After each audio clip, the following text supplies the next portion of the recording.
자, 오늘은 계속해서 강남 하늘빛교회 강명수 왜 이단인가 12번째 시간, 오늘 아주 굉장히 중요한 주제입니다. 믿음으로 말미암는 의를 파괴시키는 이단. 먼저 하나님 말씀 빌립보서 2장 6절, 그는 근본 하나님의 본체시나 하나님과 동등됨을 취할 것으로 여기지 아니하시고. 자, 예수님은 본래 하나님의 본체시에요. 본체. 하나님과 본래 동등하신 분입니다. 7절, 오히려 자기를 비어 종의 형체를 가져 다 같이 사람들과 같이 되었고.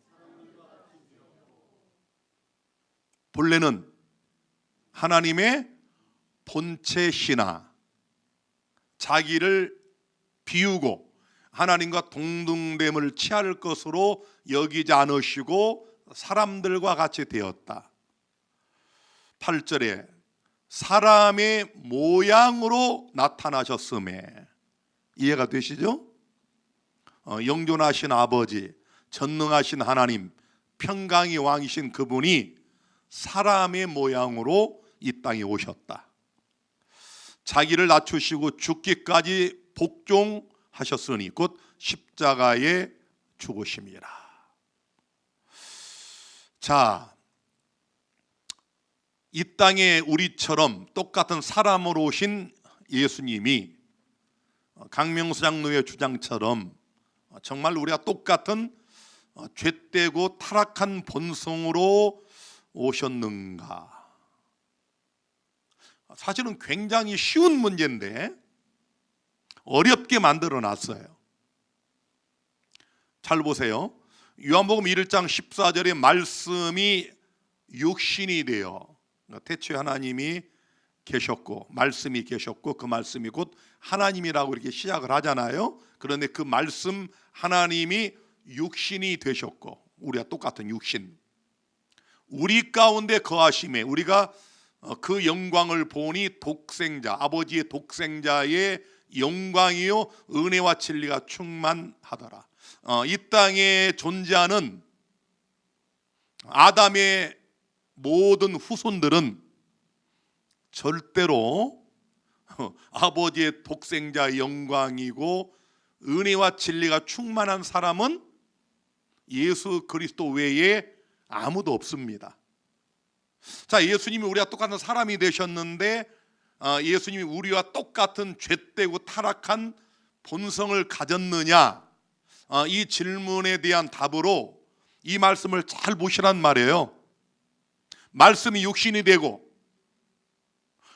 우리 가운데 거하시는 그분의 영광을 보니까 하늘 아버지의 독생자, 외아들, 다시 말씀드리지만 성령으로 잉태하셔서 남자 여자의 결합, 정자와 난자의 결합, 남자와 여자가 동침하여 오신 게 아니고 성령으로 여자 처녀의 몸을 빌어서 우리와 똑같은 인성을 쓰신 육신으로 오신 분은 우주 만상에 예수님밖에 없어. 그래서 그런 의미에서 독생자입니다. 그러니까 우리 재림교인들이 얼마나 잘 모르시는가 하면은, 과거에 그 강원도에서 오신 그 장로님, 여기 예언이시는 한 10권 정도 쌓아놓고 설교하는 분 있잖아요. 그분은 정말 예언의 신을 얼마나 많이 보셨는지 모든 페이지마다 대쟁투 총서 10권을 비롯해서 모든 예언의 신을 보면 단 한 줄도 주란치고 빨간색, 파란색, 노란색으로 별표 이거 안 한 데가 없어요. 단 하나도. 아주 그렇게 수십 번씩을 읽으셨는데 이분은, 예수님은 본래부터 하나님의 아들이라는 거예요. 본래부터 예수님 이름이 예수라는 거예요. 그러니까 우리 재림교인들이 예언의 신을 열심히 본다. 열심히 보는 것까지는 좋은데 열심히 보는 것만으로 성경을 아는 것은 아니다. 예수님은 본래 이름이 예수가 아니고 여호와입니다. 여호와. 사람으로 오신 그분은 본래 사람이 아니고 하나님이셔요. 그분은 본래부터 하나님의 아들이 아니고 아들의 신분을 범죄로 잃어버린 우리들에게 우리 아버지가 저 하나님이신 것을 알려주기 위하여 성령으로 잉태되어서 우리가 똑같은 사람 육신으로 오셔가지고 아들이 되신, 하나님의 외아들 독생자가 되신 그런 하나님의 아들, 그분은 본래 영존하신 아버지라니까요. 그분은 본래 전능하신 하나님이에요. 그분의 이름은 본래 여호와입니다. 우리를 위해서 저희 백성을 죄에서 구원할 자라라는 예수의 이름을 취하시고 우리를 위해서 아들이 되시고 우리를 위해서 평강의 왕이 아니라 종이 되시고 우리를 위해서 전능하신 하나님이 사람이 되시고 우리를 위해서 영존하신 아버지가 아들이 되시고, 이제 이해가 되셨죠? 예수님이 우리와 똑같은 본성, 이 안에 뭐가 꿈틀거리고 죄가 있고 타락하고 이런 부패한 본성을 가졌다면, 자, 다음 상황이 과연 가능할까? 잘 보세요. 골로새서 2장 9절에 그 안에는, 예수님 안에는 신성의 모든 충만이 육체로 거하시고, 이런 분은 예수님밖에 없다니까요. 아니 여러분, 신성의 충만이 육체로 거하시는데 그 육체가 죄되고 부패하고 타락한 것이라고요? 가능합니까? 이 땅에 어떤 인간도, 다니엘도, 모세도, 에녹도, 요셉도 그 육체 안에 신성이 충만할 수가 없어요. 그래서 화이슨 시대의 소망 81페이지에 예수님 12살 때입니다. 자, 부모님이 예수님을 잃어버렸잖아요. 사흘 동안. 가보니까 예루살렘 성전에서 랍비들과 토론을 하고 계셨어요. 토론.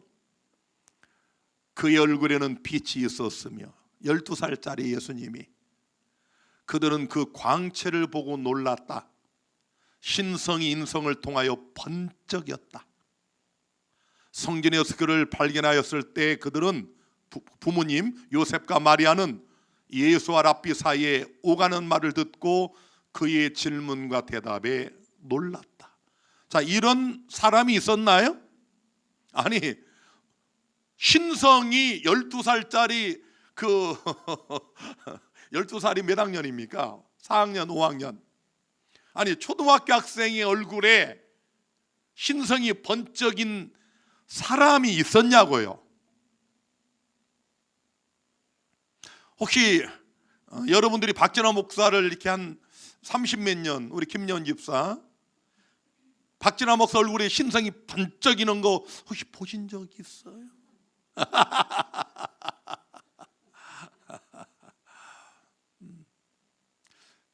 보세요. 그 다음에 절제 286, 예수님 광야에서 시험 받으실 때 인성을 통하여 신성이 번뜩였다. 여러분들이 이제 가끔 이제 우리 저하고 오래 계신 분들은 가끔, 사실 우리 저 30몇 년 이 창립 멤버 집사님들은 지금도 설교 끝나면 은혜 받았다고, 내가 사실 제가 놀래요. 30년 넘게 말씀을 듣는데도 들을 때마다 은혜를 받았다는데, 그 몇 년 전인가 한번 안식일 설교 끝나고 나니까 그때 우리 김여은 집사가 한 얘기가 그 말이 있어요. 그날따라 성령이 강하게 역사하셔서 그 목사님이 이렇게 뭔가 압도하는 그런 그 강한 힘을 느꼈다, 이 말씀을 한번 하시더라고요. 근데 그럴 경우는 있어요. 영성이 충만해서. 그러니까 어떤 때는 목사님 설교가 조금 뭐 그렇게 그냥 그럴 때가 있고, 또 어느 때는 뭔가 그럴 때가 있어요. 저도 느끼는데, 어떤 때는 어느 한 시기는 교인들 거의 전체가 쫙 몰입이 돼요. 그래서 준비한 말씀보다도 막 생각지 않은 막 말이 나오고, 여기서 막 성령이 번뜩이면서 막 말씀이 나가. 어떤 때는 이상하게 나는 막 강하게 하는데 전체가 좀 뭔가 이렇게 좀 다 졸린 눈이고 다 피곤해 보일 때가 있어, 전체가. 여러분 그런 거 느끼죠? 분위기가 그럴 때가 있어, 이상하게. 그 신기해요. 그게 있어요, 그게. 그러니까 이제 우리가 자기 마음의 심령의 상태에 따라, 혹은 목사님의 어떤 이제 과로나 피곤에 따라, 목사님의 기도의 양에 따라 영성이 흔들릴 수 있고 뭐 그럴 수는 있지만, 박진아 얼굴에서 신석이 번뜩인 적은 한 번도 없습니다. 아무리 뭐 번뜩일라 해도 되지도 않고. 우리는 왜? 신성이 여기 충만히 우리는 거할 수가 없어요. 우리는 100% 인간이지만 예수님은 100% 인간이시면서 100% 하나님이시거든요. 무슨 말인가 하면 예수님이 신성은 하늘에 두고 이렇게 영만 온 게 아니라 그런 얘기입니다. 자, 그 다음에 시대의 소망 158, 성전을 정결케 하실 때 두 번을 정결케 하셨죠. 경외감이 회중을 압도했다. 마치 그들의 행한 일에 답변하기 위하여 하나님의 심판대 앞에서 송사를 당하는 것 같았다. 그리스도를 쳐다본 그들은 인성의 두루마기를 통하여 신성이 번쩍이는 것을 보았다. 아니, 이런 인간이 있냐고요? 없습니다. 아니, 그런데 여러분, 이렇게 신성의 충만히 육체에 거하시는 예수님 안에 뭐가 꿈틀거렸다 우리처럼 참 기가 막히지 않습니까? 그게 신성 모독입니다. 그건 진짜 이단이라고 그랬잖아요. 제가 진짜 이단. 저 강명수 장로의 기별을 재림교회가 계속 방관하면 재림교회는 진짜 기독교적 이단교회가 될 수 있어요.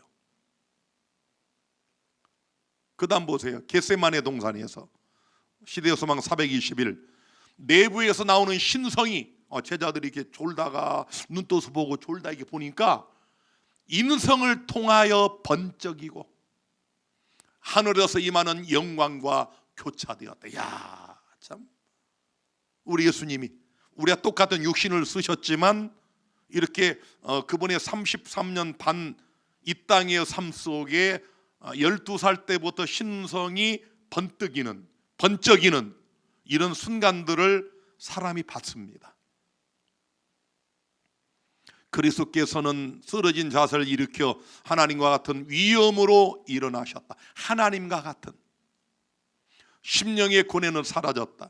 그의 용문은 이제 해같이 빛나며 옷이 빛과 같이 휘어졌다. 놀랍죠?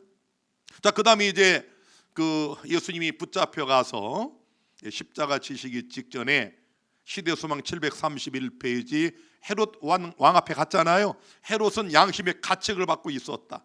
마지막 자비의 광선이 죄로 굳어진 그의 마음을 비추고 있었다. 그는 이 죄수가, 예수님이 보통 사람이 아님을 느꼈다. 이는 그의 인성을 통하여 신성이 번쩍였기 때문이다. 우리 지금 현재 105가족 들어오셔서 예배드리고 있는데, 명광미디어 가족들 중에도 이런 설교 아마 처음 듣는 분들 많을 거예요. 누가 이런 걸 좀 설교를 해야 알지, 이런 걸 전혀 모르다 보니까 저런 허접스러운 거짓 기별에 미혹당하는 거예요.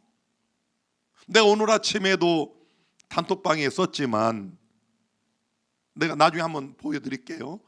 아니, 선한능력 TV에서 뭔가 했어요. 그래서 이번에 이제 그분하고 통화를 하면서 알게 됐고, 전에 누가 이렇게 보내주는데 제가 그냥 안 봤거든요. 그리고 어떤 분이 또 물어왔어요. 이분이 이게 참된 기별자냐 아니냐. 뭐 제가 안 봤으니까 대답은 안 했는데, 오늘 아침에 제가 그렇게 새벽에 일어나서 그걸 한번 들어봤어요. 최근에 올라온 걸. 제가 깜짝 놀란 겁니다. 무슨 얘기인가 하면은 참 신기한 게, 보세요.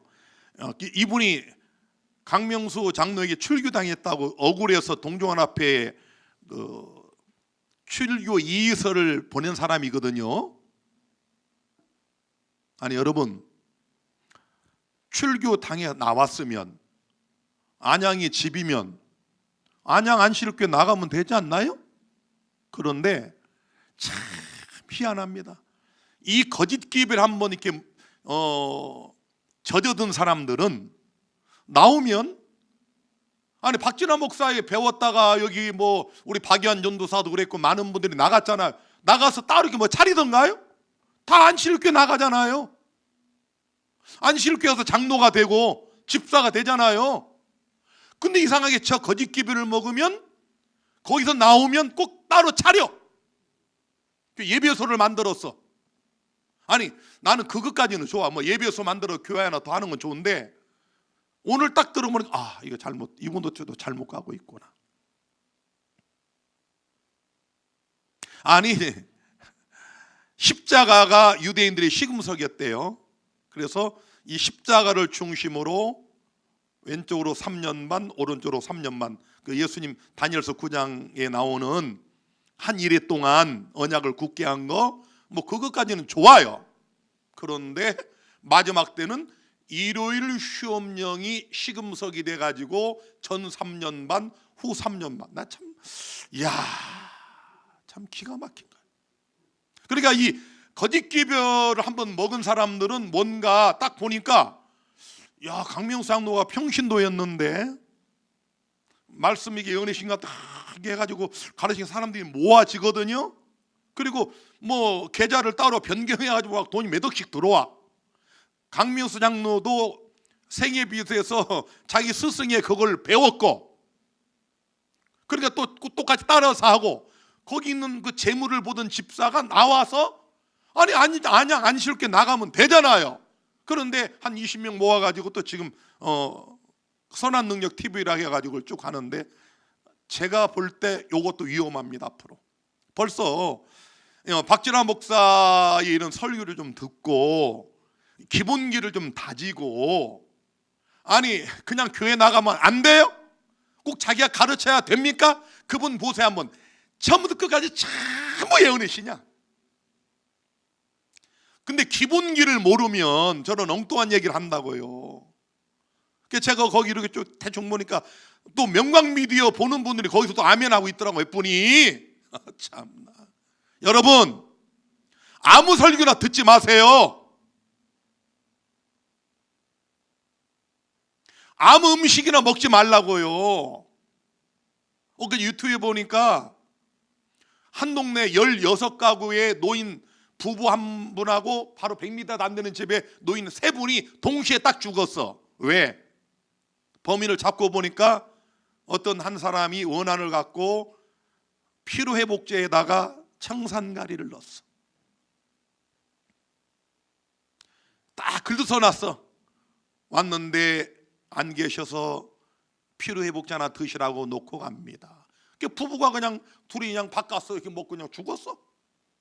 옆집 사람도 죽고. 여러분, 아무거나 듣지 마세요.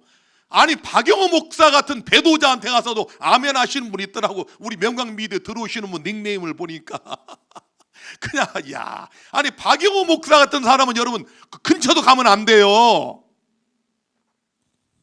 참 마음이 안타까워요. 아니 강명수가 잘못된 걸 알았으면 그냥 안양이 집이며 안양 안식일교회 나가면 되잖아요. 왜 따로 차려요 또? 그리고 왜 또 엉뚱한 얘기를 하냐고. 지금 내가 오늘 그거 다룰 시간이 없어. 지금 저분도 얼른 그거 다 중단하셔야 돼요. 저렇게 가르치면 하는 방식이 똑같아요. 지금 뭐 강명상로 하는 식으로 참 그냥 예언의신. 그러니까 우리 재림교인들이 예언의 신을 많이 언급하면 진짜인 줄 알아.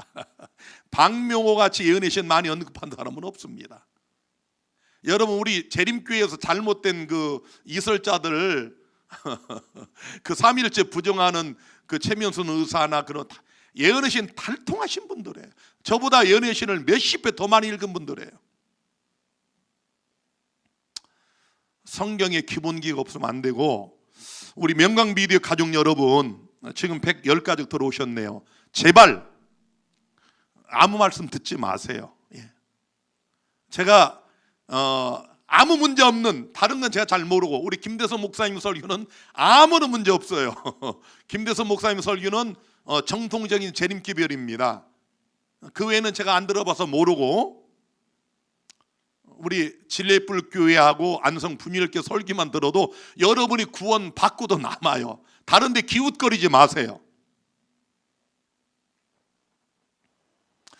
자, 우리가 지금 살펴본 것처럼 이래도 예수님이 우리와 똑같은가? 예수님 외에 이 세상에 어느 인간이 신성이 번쩍일 수 있겠습니까? 우리와 똑같은 죄 있는 본성, 타락한 본성을 가지고 신성이 번쩍였다? 불가능합니다. 이 문제는 여기서부터 이렇게 풀어나가야 돼요. 자, 우리와 똑같은 사람으로 오신 예수님은 우리와 무엇이 어떻게 다른가? 다시 한번 제가 좀 더 상세히 말씀을 드리겠습니다. 자, 예수님과 우리, 예수님도 침례를 받으셨어요. 우리도 침례를 받았습니다. 예수님이 왜 침례 받으셨을까요? 죄 없는 몸이셨지만 모든 의를 이루기 위하여. 그렇죠? 만약 강명수 장로의 주장처럼 예수님의 본성도 죄되고 타락하고 부패했다면 예수님도 거듭나셔야 돼요. 그렇죠? 우리는 죄된 몸을 장사 지내고 새 생명 얻기 위하여 침례를 받습니다. 죽었기 때문에. 육으로 난 것은 육이요, 영으로, 성령으로 난 것은 영이니. 니고데모가 아니 예수님 그러면 어떻게 어머니 뱃속에 다시 들어갔다가 나와야 됩니까? 묻잖아요, 어리석게. 근데 예수님이 니고데모야, 이걸 이상히 여기지 마라. 육으로 난 건 육이다. 그 방법은 안 된다. 어머니 배에 들어갔다 다시 나오는 건 죽었다 깨나도 안 된다. 성령으로 나야 된다. 그 다음에 침례를 받기 전후, 예수님은 받기 전과 후 죄를 알지도 못하셨고 죄를 범치도 않으셨고, 우리는 죄를 수없이 경험하고 죄를 알고 있어. 어린애도 다 알아. 죄된 성향이 우리는 누적된 사람들이에요. 자, 우리 탄생 기원, 예수님은 위로부터 오셨어요. 우리는 아래로부터. 탄생 방법, 예수님은 성령으로 잉태하시고 우리는 아담의 씨로 잉태를 했습니다. 탄생 시, 예수님은 생명으로 오셨고 살려주는 영이라고 그랬죠? 살려주는 영. 우리는 죽은 자로 태어났습니다. 죄의 유무, 예수님은 죄를 알지도 못하시고 우리는 죄가 충만해요. 어려서부터. 안 가르쳐줘도. 제가 지난번에 보여드린 그 사진, 우리 가족 단톡방에 이제 오래간만에 올렸더니 이제 한참 우리 가족들 이렇게 재미있는 얘기를 했는데, 제가 5살, 4살 때, 참 4살 때 기억이 이렇게 난다는 게 참 신기해요. 4살 때, 61, 2년 전에 안식일 예배 끝나고 이제 우리 아버지가 예배 소장이시니까 이렇게 사진을 교인들 다 찍는데, 제가 그때 4살 때인데 그 제 양쪽 손에 사탕을 딱 2개를 제가 쥐고 있어요. 사탕을. 근데 그 희한하네. 제가 그때 그 4살 때 사진을 찍으니까 내 사탕을 딱 나오게 해야지, 이 생각을 한 거예요. 제가 그때 우리 박금만 형님이 6살짜리 형이 야, 그 사탕 하나 놔줘 그러는 거야. 그래서 내가 싫어. 이게 형이 하나만 줘하고 둘이 싸웠어요. 그때 우리 아버지가 우리 여동생 아는 제 우리 형님을 혼낸 거야. 그거 왜 자꾸 동생한테 달라고 하냐고 혼을 냈더니 형님은 그냥 얼굴 이렇게 찡그리고 찍고, 나도 약간 좀 그냥 형 때문에 기분 나쁘게 그러고 이제 찍은 그 사진이거든. 그게 4살 때. 아니 나도 그렇잖아. 주면 어때? 2개인데. 근데 제 생각에 이 2개를 양쪽 손에 들고 사진 나오게 해야 되겠다. 그때부터 스타 의식이 있었어. 그 4살짜리가. 저는 그때도 생각이 다 납니다. 그때도 그 사진 찍을 때 어르신들 모이고 그게 다 생각이 나요. 누가 가르쳐 주지 않아도 우리는 아니 달라면 주면 돼. 우리 형님도 그것도 뭘 달래? 그거 안 준다고 뭘 삐쳐 또? 그러니까 그 우리 안 가르쳐줘도 우리는 죄악에 충만해. 예수님도 그랬다고 생각하세요? 뭐 예수님 동네 아이들하고 막 싸우고 그랬을까요? 저는 초등학교 때 전방 가서요 이렇게 껌도 훔치고 그랬어요. 지금 예수님 다 회개했지만 그때 우리 친구들끼리 자, 그게 또 재밌어. 그때는 참외서리, 수박서리, 언두막에 꼭 어느 이제 그 할아버지 지키고 있거든요. 이제 달이 뜨면 다 보이는데 안 보일 때는 수박 따는 방법 제가 직접 해봤으니까 굴러 무조건. 구르면 딱 걸려 수박. 그거 따오면 돼. 뭐 이렇게 가서 찾을 것도 없어. 그냥 굴르면 돼. 그래서 내가 수박서리도 해봤고 전방 가가지고 전방은 대개 그 당시에 이제 좀 늙은 할머니들이 전방 주인이요. 그러면 이게 전방 이게 들어가면 그 전방 안에서 그 할머니들이 이렇게 그 문 그 유리 이렇게 누가 오나 보잖아요. 그러면 친구 하나 가서 저 뭐 사 주세요. 그러면 뒤로 한 명 닦아가지고 살짝 금쳐가는 거예요. 이렇게. 초등학교 그때 몇 학년 때야. 그거 누가 가르쳐 주지 않아도 예수님도 같이 어울려서 그렇게 했을까? 우리는 누가 안 일러줘도 죄를 알고 다 죄악이 충만해. 본성은 예수님은 죄가 없으십니다. 우리는 타락한 본성을 갖고 와서 죽었다니까. 우리는 예수님의 육체는 우리와 똑같이 연약한 육체. 오래 걸으면 다리 아프시고 안 먹으면 배고프시고 우리도 똑같은 육체. 이해가 되셨죠? 그래서 화인 여사는 이렇게 말씀합니다. 죄 때문에 그의 후손들은 선천적으로 불순종의 성향을 타고난다. 우리는 선천적으로 이게 타고난다니까요. 그러나 예수 그리스도는 하나님의 유일하신 독생자이셨다. 대비해서 보여주잖아요. 우리와 예수님을. 예수님은 인성을 친히 입으셨고 모든 점에 있어서 인간이 시험을 당하는 것과 같은 시험을 한결같이 받으셨다. 그분도 죄를 범하실 수 있었고 타락할 수도 있었지만 예수님 속에는 단 한순간도 악한 성향이 없었다. 아멘입니까? 이걸로 끝나야 된다니까. 아니 이런 말씀을 보면서도 명명백백하잖아요. 그런데 이런 걸 보여주면 아니라는 거예요. 참 병입니다. 제가 볼 때 중병이에요. 중병. 자, 예수님이 성령으로 거듭난 우리와 같다? 잘 보세요. 죄의 경험을 보면 예수님은 범죄하지 않으셨고 우리는 수없이 경험을 했고 죄로 키우는 성향, 예수님은 경향도 없어요. 우리는 내버려 둬도 그냥 기울어져요. 여러분 마귀가 나를 유혹해서 그랬다. 뭐 그런 경우도 있어요. 그런데 마귀가 건들지 않아도 여러분과 제가 그냥 자연적으로 죄로 기울어진다니까. 마귀는 그걸 알아요. 저 친구는 이렇게 환경 만들면 화를 내. 그런 환경을 만들어줘요 마귀가. 그렇게 유혹을 해요.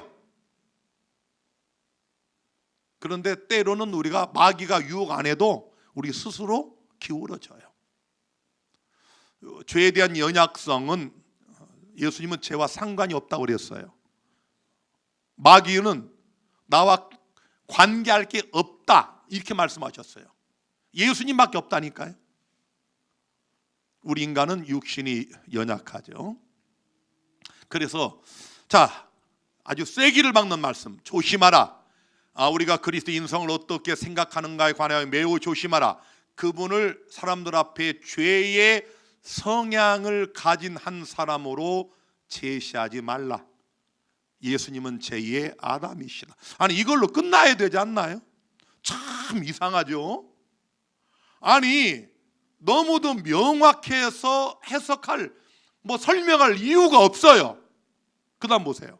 첫째 아담은 죄의 오점이 없는 순결하고 죄 없는 존재로 지음을 받았다. 그는 하나님의 형상 안에 있었다. 그는 타락할 수 있었고 그리고 범죄함으로 타락하였다. 모든 인간은 그리스도를 전적으로 인간과 같게 만드는 것, 곧 우리 자신과 같은 인물로 만드는 입장에 빠지지 않도록 경고를 받아야 한다. 그런 일은 있을 수 없다. 1895년. 아니 이런 말씀을 보여줘도 저분들은 안 본다니까요. 제가 이런 걸 수십 번을 제시해도 안 읽어요. 안 봐요. 그냥 무시해버려요. 이설에 빠지면 그렇게 무섭게 됩니다. 고린도전서 15장 49절에 우리가 흙에 속한 자 아담의 형상을 입은 것 같이 또한 하늘에 속한 자 예수님의 형상을 입으리라. 여러분 우리가 흙에 속한 자, 태어날 때 아담의 씨로 태어나 죽었잖아요. 이런 자들이 어떻게 무엇을 해야 하늘에 속한 예수님의 형상을 입을 수 있을까요? 간단합니다. 하나님이 세상을 이처럼 사랑하사 독생자를 주셨으니, 다 같이, 이는 저를 믿는 자마다, 다시 한번, 믿는 자마다 멸망치 않고 영생을 얻게 하려 하십니다.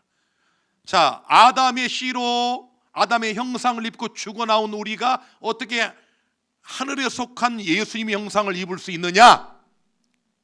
믿으면 돼요. 간단합니다.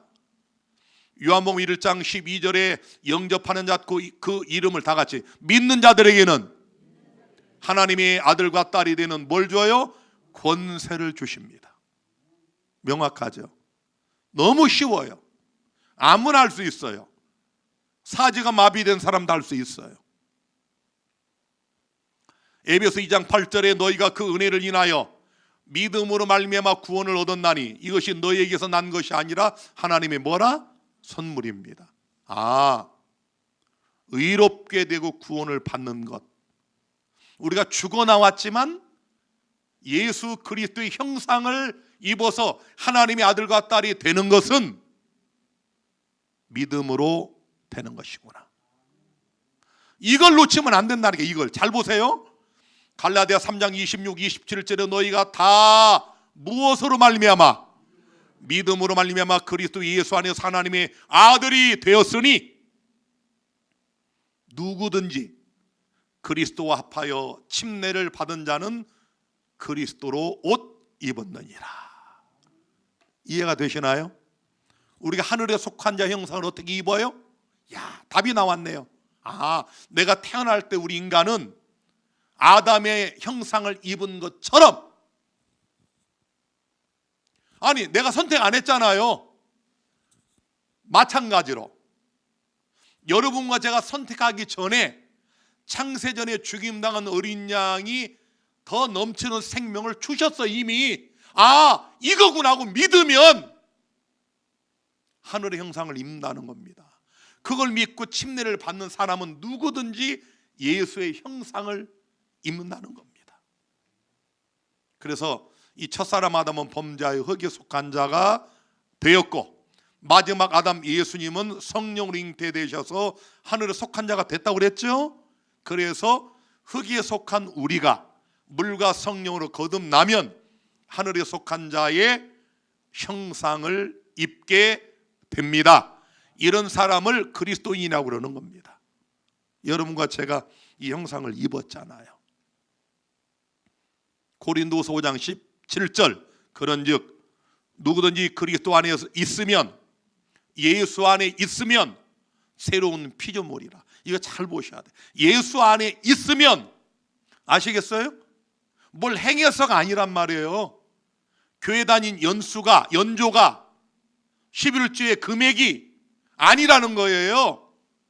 착한 일 얼마나 많이 했느냐 이게 아니고 믿음으로 예수 안에 있으면 새로운 피조물이라.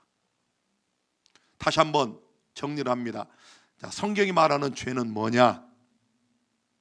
강명상노가 정의한 것처럼 개인의 선택이고 행위다. 이건 성령으로 거듭난 후에, 성령으로 거듭나 그리스도의 형상을 입은 우리가 행위로 죄를 선택하면 그 죄예요. 죄들이 돼요. 사기치고 도적질하고 거짓말하고 시기하고 질투하고 그 개인 행위예요. 그러나 성경이 말하는 근원적인 죄는 하나님의 영광에 이르지 못하는 것. 잘 보세요. 요한복음 16장 9절에 죄에 대하여라 함은 예수님이 정의를 내려놨잖아요. 저희가 나를 믿지 않는 것이다. 성경이 말하는 죄가 뭐냐? 예수님을 안 믿는 거, 예수님 안에 없는 거, 하나님의 영광에 이르지 못하는 거. 아시겠어요?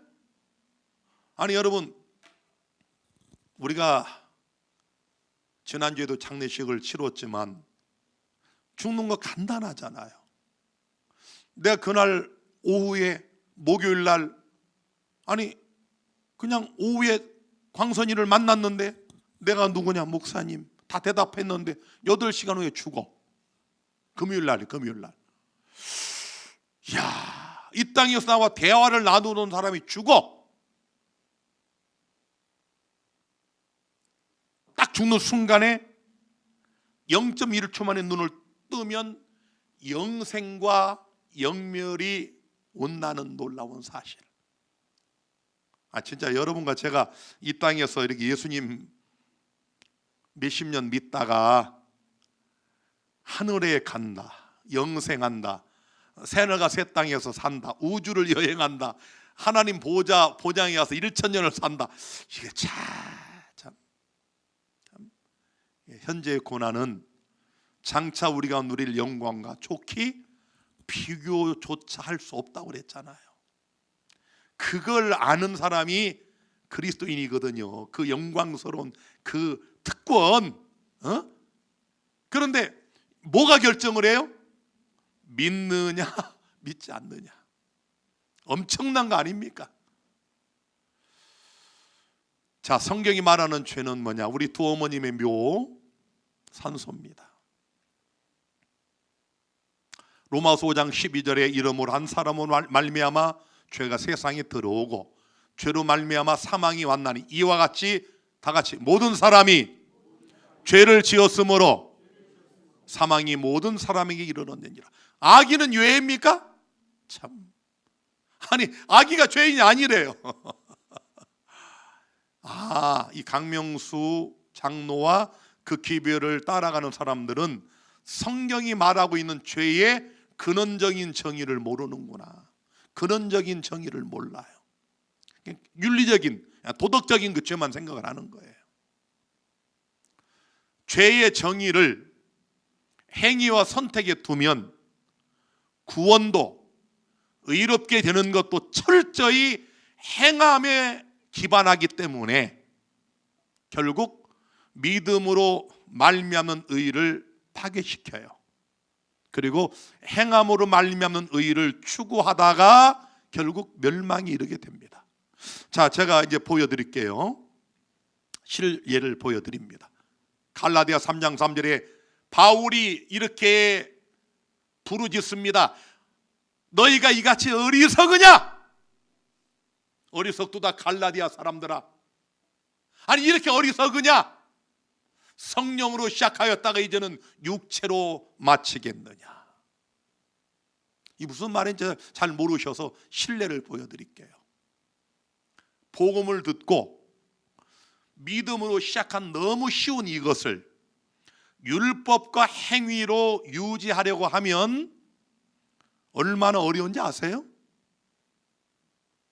여러분, 믿음으로 얻은 의를, 믿음으로 얻은 구원을 행위로 유지하는 것은 불가능한데 그걸 시도하려는 사람들이 너무 많거든요. 성령으로 시작한 것을 육체로 마치려는 시도가 얼마나 처참한가. 아까 말씀드린 강명수 장로에게 출교를 당하며 이 집사님과 5명이 동종원합 회장과 총무 등에게 이의를 신청합니다. 강남 하늘빛 교회 출교 결의에 대하여 이의를 신청합니다. 억울하다 이거예요. 제가 나중에 다 이제 또 보여드리겠지만 6번을 보시면은 귀신 들린 자매 이야기, 성도 중에 강명수 목사의 완전론에 대한 설교를 듣고 실천하려고 열심히 노력하다가 너무 힘이 들었던지 귀신이 들린 자매가 있었습니다. 이거 보세요 여러분. 제가 임강은 집사 이설에 대해 설교할 때 말씀드렸지만 거기 한 사람이 이 귀신 들린 사람이 임강은 집사가 귀신 쫓아낸다고 소문났다고 거기 있다가 안식일에 목매달아 죽었잖아요. 여러분, 믿음으로 얻은 이 선물을 이 완전론에 빠져서 행함으로 유지하려면 너무 힘들어요. 귀신이 들어가. 비신자 남편이 강 목사에게 와서 기도를 해달라고 부탁을 했지만 정신병원에 가는 것이 좋을 것 같다고 전화상으로 이야기를 했다고 합니다. 남편이 들은 말이라고 써놨어요. 그 전에 그 귀신 들린 자매가 강 목사 사무에게 전화를 해서 무슨 말을 했는데 사무는 그 전화를 받고 아주 무서워하면서 그 성도가 교회에 안 왔으면 좋겠다는 이야기를 성도들에게 했습니다. 그리고 재림교회에서는 귀신 쫓는 일은 없다고 공공연히 이야기를 했습니다. 그때 이 사람을 나한테 데려왔어야 되는데, 나한테, 박전화 목사한테. 내가 전문인데. 아니 여러분, 재림교회에서는 귀신 쫓는 일을 안 합니까? 아니 이 무슨 얘기예요? 제 집사람이 수석 여집사로서 수석 남집사에게 함께 가서 기도를 해주자고 했지만 수석 남집사는 기도해서 귀신을 쫓는 것은 영화에 있는 것이지 현실에는 그런 것이 없습니다. 그리고 귀신 들린 그 성도 남편의 강 목사가 정신병원에 가라고 했으니 신경 쓰지 말라고 대답을 했습니다. 자, 재림교회가 귀신 쫓는 일을 못한다? 누가복음 11장 20절에 그러나 내가 만일 하나님의 손을 힘입어 귀신을 쫓아내는 것이면 하나님의 나라가 이미 너희에게 임하였느니라. 예수님이 귀신을 쫓아내는 대장이셨어요.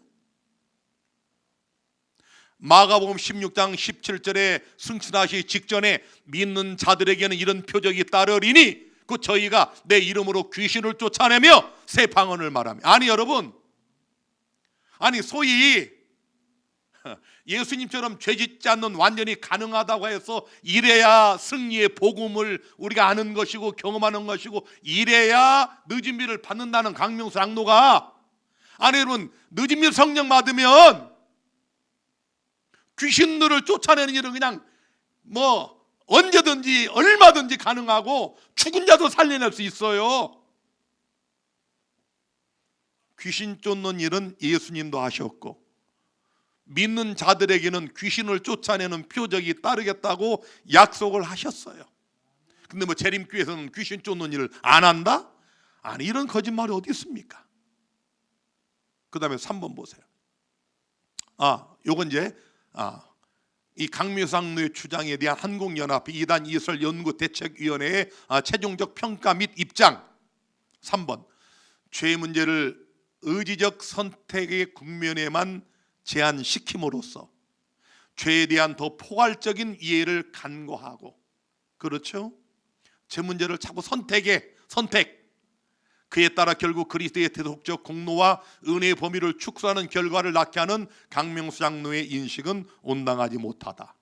또 이런 이해를 바탕으로 성경과 예언의 신이 제시하는 그리스도의 폭넓은 대속적 국면을 외면하고 예수님의 모본적 역할만을 지나치게 강조함으로써 균형을 잃은 강 장로의 주장에 위원회는 동의할 수 없다라고 분명히 못 박았고, 4번, 강명수 장로가 그의 진술서 전체를 통해 집요하게 또 일관되게 제시한 주장, 주요 주장, 곧 그리스도의 인성을 욕심과 품성, 혹은 마음과 정신으로 이분법적으로 구분하여 그분의 육신은 우리와 똑같이 죄의 악한 성향, 유전적으로 부패하고 오염된 본질을 가진 것으로 간주하고 예수님의 품성은 더럽혀지지 않은 것으로 보는 강장로의 입장에 위원회는 동의하지 않는다. 이런 주관적이고 경도된 기독론적인 입장은 믿음으로 말미암아 은혜로 구원받는 성경의 도리를 침식하는 완전주의적 경향이 짙은 것으로 위원회는 판단하였다.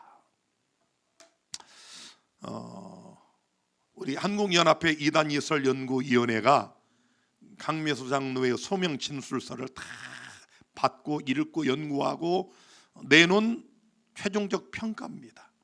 이건 완전주의다. 제가 나중에 또 보여드리겠지만 여러분, 화인 여사가 초기 문집에 명확하게 완전주의에 빠진 기별자 목사는 하나님이 두 번 다시 쓰지 않는다고 딱 못 박아놨어요. 그래서 저 사람이 저 짓을 계속하는 겁니다. 완전주의에 빠진 사람은 정상적 기별자로 하나님이 쓸 수가 없다라고 돼 있어요. 이해가 되시나요? 그래서 잘못된 사상에 한번 딱 물들면 평생 못 바꿔요. 그래서 제가 아까 말씀드린 것처럼 그냥 아무 설교나 듣지 마시라고요. 선한능력TV, 박영호 배도자, 그런데 얼씬거리지 마세요. 그거 들을 아무런 이유가 없습니다. 결론입니다. 갈라디아 3장 1절 어리석도다 갈라디아 사람들아, 예수 그리스도께서 십자가에 못 박히신 것이 너희 눈앞에 밝게 보이거늘 누가 너희를 꾀더냐. 아니 믿음으로 살면 되는데, 묻겠습니다. 여러분 다시 한번 묻겠습니다. 아까 읽은 성경절 그대로 여러분이 죽었다가 생명을 옮겨진 것 뭘로 됐어요? 여러분이 마귀의 자녀였다 하나님의 아들이 된 것 뭘로 됐어요? 아니 여러분이 죽었다가 산자가 된 것 뭘로 됐어요? 믿음으로. 기적입니까? 그보다 더 큰 기적 없거든요. 그 믿음 갖고 사시면 되는 거예요. 그런데 왜 행위에 주안점을 두고 행위적인 것으로 완전히 지어보려고 하니까 안 되는 거예요. 그렇게 귀신이 들어가는 거예요. 병들죠? 힘들어요? 불가능해요. 그럼 목사님 우리가 죄를 이길 수 없습니까? 또 이렇게 묻는 분이 있는데 그건 제가 내일 아주 완벽하게 설교를 합니다. 내일 낮에. 내가 너희에게 이것을 알리하노니 너희가 성령을 받은 것은 율법의 행위로냐 듣고 믿음으로냐 대답을 좀 해봐라 이 말이에요. 너희같이 어리석으냐? 성령으로 시작하였다가 이제는 육체로 마치겠느냐? 이제는 너희가 이같이 많은 괴로움을 헛되이 받았느냐? 과연 헛되냐? 너희에게 성령을 주시고 너희에게서 능력을 행하시는 이의 일이 율법의 행위에서냐 듣고 믿음에서냐? 아브라함이 하나님을 믿음에 이것을 그에게 의로 정하셨다면과 같으니라. 그런즉 믿음으로 말미암은 자들은 아브라함의 아들인 줄 알지어다. 명확해졌죠. 사랑하는 성도 여러분, 처음에 기적을 경험한 사망이여 생명으로 옮긴 그 위대한 예수 믿음으로 끝까지 사시게 되기를 바랍니다.